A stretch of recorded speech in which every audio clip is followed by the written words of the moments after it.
gente? A gente viu, então, o processo de transmissão de calor, né? Que se dá pelos 3 tipos aqui em cima. E aí, agora a gente vai para a lei de Fourier, né? E fluxo de calor. A lei de Fourier e o fluxo de calor, a gente só vai estudar para condução, né? Então, é um processo, tá? A gente vai medir como que se dá a rapidez, né, desse calor que vai atravessar um determinado meio, ou que vai passar de um meio para o outro, ok? Então, aqui é o processo de condução, tá? A gente pode denominar também o fluxo de calor de potência. A gente já estava vendo isso antes, lembram? Por quê? Porque o fluxo de calor nada mais é que o calor que atravessa aquele meio num determinado tempo. E aí, se vocês lembrarem da equação de potência que a gente estava vendo até agora, potência é o quê? É energia dividido pelo tempo, certo? Só que a gente está vendo energia na forma de calor. Então, é um nome diferente que a gente pode dar para essa potência quando a gente estiver trabalhando com calor. Portanto, o fluxo de calor é a mesma coisa que a potência, tá? Aí, aqui a gente tem um cubo, que eu tentei desenhar, né? Meio mal e mal, mas dá para perceber que é um cubo. A gente tem a área desse cubo, tá? A área aqui desse cubo. E a gente tem uma profundidade, que eu vou chamar de espessura do cubo, certo? E o fluxo de calor, então, vai ser a quantidade de calor que vai atravessar esse cubo, esse material aqui, num determinado tempo, ok? E o fluxo de calor a gente denomina com uma outra letra grega denominada de φ. Então, esse φ é o φ maiúsculo e eu tenho o φ minúsculo também, tá? Só para vocês saberem. Então, essa letrinha aqui, ela é denominada de φ. É uma letra grega. Mais uma para o alfabeto grego de vocês na física, né, gente? Então, o fluxo de calor é isso, né? É energia, que é o calor, dividido pelo tempo. E a lei de Fourier, ela diz o seguinte, ela relacionou, então, Fourier, ele relacionou experimentalmente como que se dá esse calor, tá? Do que depende esse calor? E aí ele percebeu que ele depende do material, certo? Que é feito, né? Então, cada material, ele vai ter uma constante aplicada a ele. Ele vai depender dessa área envolvida aqui. Ele vai depender da variação de temperatura interna e externa, da variação de tempo. Então, cuidado que esse T é tempo, não é temperatura. A temperatura é o θ, ok? E inversamente proporcional à espessura, tá? Certo? Portanto, quanto maior for a espessura, menor essa quantidade de calor aqui que consegue atravessar, né? Isso é bem senso comum que a gente consegue perceber. Então, se algo é mais fininho, né, o calor ele consegue se transferir mais rapidamente. Se ele é mais grosso, ele tem mais dificuldade de atravessar aquele material. E esse K, ele é um coeficiente de condutibilidade térmica. Então, ele vai dizer se aquele material é um bom condutor de calor ou um mau condutor de calor. Se o K ele for grande, significa que ele é um bom condutor de calor, como nos metais, por exemplo. Se o K for pequeno, significa que ele é um mau condutor de calor, como na lã, tá? Por exemplo.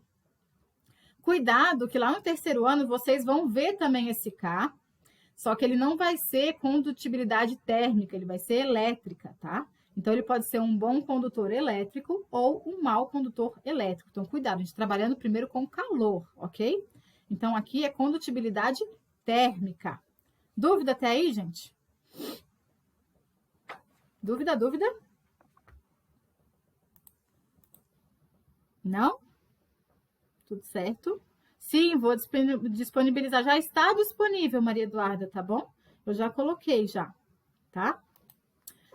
Nenhuma dúvida? Bom, então vamos seguir, né?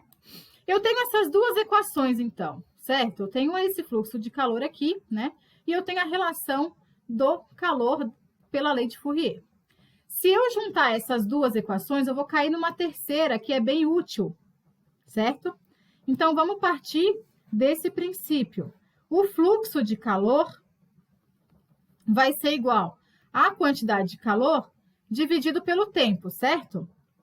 Ok. Só que Fourier, ele relacionou esse calor com essas variáveis aqui. Então, isso é uma igualdade, gente. Então, eu posso, no lugar do Q aqui em cima, eu posso colocar isso aqui tudo. E aí, eu vou cair numa terceira equação do fluxo de calor. Então, o fluxo de calor, ele pode ser dado por o Q, o valor de Q, só que o valor de Q é isso aqui tudo. Então, K vezes a área, vezes a variação de temperatura, vezes a variação do tempo, dividido pela espessura, dividido por esse tempo daqui, não pode esquecer, né? Que faz parte da equação do fluxo. Ok? Aí a gente caiu numa relação matemática. Que relação que é essa? Eu tenho uma divisão de fração, ó. Eu tenho uma fração em cima e eu tenho uma fração embaixo. Aqui eu tenho um valor dividido aqui que está implícito, que é 1. Tá? Então, o fluxo de calor... Deixa eu puxar para cá. Então, o fluxo de calor, ele vai ser... Como é que eu divido fração? Eu mantenho a fração de cima, então, K vezes A variação de temperatura, vezes a variação do tempo, dividido pela espessura, e multiplico pelo inverso da fração de baixo. Então, vai ficar vezes... O inverso de ΔT sobre 1 é 1 sobre ΔT. Portanto, eu chego numa outra equação do fluxo de calor, esse tempo dividido por esse tempo dá 1, que vai ser igual ao K vezes A variação de temperatura, dividido pela espessura. E ela vai ser bem útil para a gente, tá? Dúvida até aí?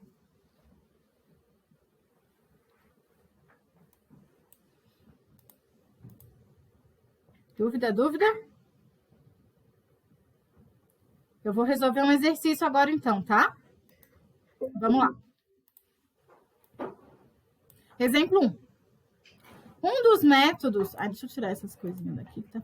Um dos métodos experimentais de medir a condutibilidade térmica de um material isolante consiste em construir uma caixa do material e medir a potência fornecida a um aquecedor elétrico. Essa potência é o meu fluxo de calor dentro da caixa, que mantém o interior da mesma a uma dada temperatura acima da superfície externa. Então, vai ser a variação de temperatura aqui. Suponha que um tal aparelho é necessário uma potência de 120 watts. Watts é a unidade de potência, que é a mesma coisa que joule por segundo, lembram? Joule, unidade de energia, segundo, unidade de tempo. É igual ao watt, tá? Para manter o interior da caixa 65 graus acima da temperatura exterior. Então, esse 65 graus já é a variação de temperatura, gente. Não é nem a temperatura inicial, nem a temperatura final. Já é a própria variação de temperatura. A área total da caixa é de 2 metros quadrados e a espessura da parede é de 4 centímetros. Determinar a condutibilidade térmica do material, ou seja, o valor do meu K. Eu tirei tudo daqui do coisa. Tá, beleza. Certo? Deixa eu tirar esse negócio daqui. Vamos pegar os dados do problema agora. Quais são os dados que eu tenho do meu problema? Eu tenho a potência, que é o meu fluxo. 120 watts. Eu tenho a variação de temperatura, 65 graus Celsius. Eu tenho a área, que é 2 metros quadrados. Eu tenho a espessura, que é 4 centímetros. E eu quero saber o valor do meu K, que é a condutibilidade térmica. Dúvida até aí?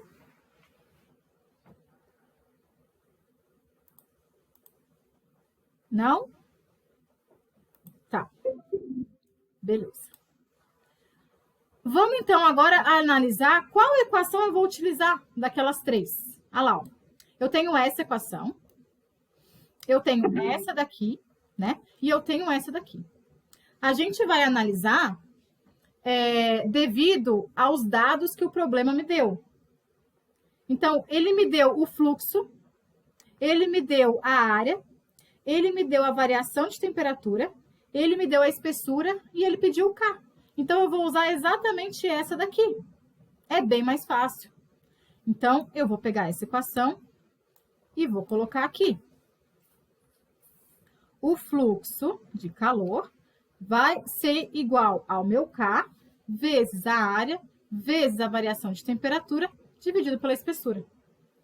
Agora, vamos analisar as unidades do problema. Ai, que coisa chata isso que eu tô toda hora pegando. Tá. Vamos analisar a unidade. A única unidade que eu tenho que não é compatível é os centímetros, ó. Por quê? Porque eu tenho a área em metros e eu tenho a espessura em centímetros. Não posso misturar. Então, eu vou transformar os centímetros em metros. Um metro vale 100 centímetros, então basta dividir por 100, né? Então, aqui, ó, eu vou ter ou 4 dividido para 100, que dá 0,04, ou eu transformo em potência de base 10, que é a mesma coisa aqui, 4 vezes 10 a menos 2 metros. Eu prefiro trabalhar assim. Isso é igual a isso. Eu prefiro trabalhar assim, tá? Então, vamos lá. Agora eu posso colocar os dados do problema. 120 igual ao meu K, que eu não tenho, vezes a minha área, que é 2, vezes a variação de temperatura, 65, dividido pela espessura, 4 vezes 10 a menos 2. Ok? Bom, daqui eu já posso simplificar com esse 4 aqui, né? Então, 2 dividido para 4, aqui embaixo fica 2, aqui fica 1, certo? Agora, eu tenho que isolar o meu K. Então, eu vou passar todo esse numeraiado daqui para o outro lado da equação. Então, vai ficar 120. Isso que está embaixo, que está dividindo, passa para o outro lado multiplicando. E o 65 que está em cima vai passar para baixo dividindo. Pronto, né? Acabou a física, já tinha acabado aqui, né? Agora daqui para cá é matemática. Não tem mais física aqui. Então, meu K vai ser igual, né? 120 vezes 2 dá 240, dividido para 65. Deixa eu fazer aqui, quanto que dá isso? Vai dar 240 dividido para 65. 3,69 aproximadamente 3,7 vezes 10 a menos 2, ok? E a unidade do valor do K? Qual que é a unidade do valor do K? Eu tenho em cima, o que eu tenho em cima aqui? Eu tenho a unidade de potência, que é o watts. Embaixo, eu tenho a unidade que é graus Celsius, a temperatura, né? E eu tenho aqui a unidade, tá? Da minha espessura, que é o metro. Então, a unidade aqui vai ficar watts vezes metro por grau Celsius. Dúvida? Dúvida, gente?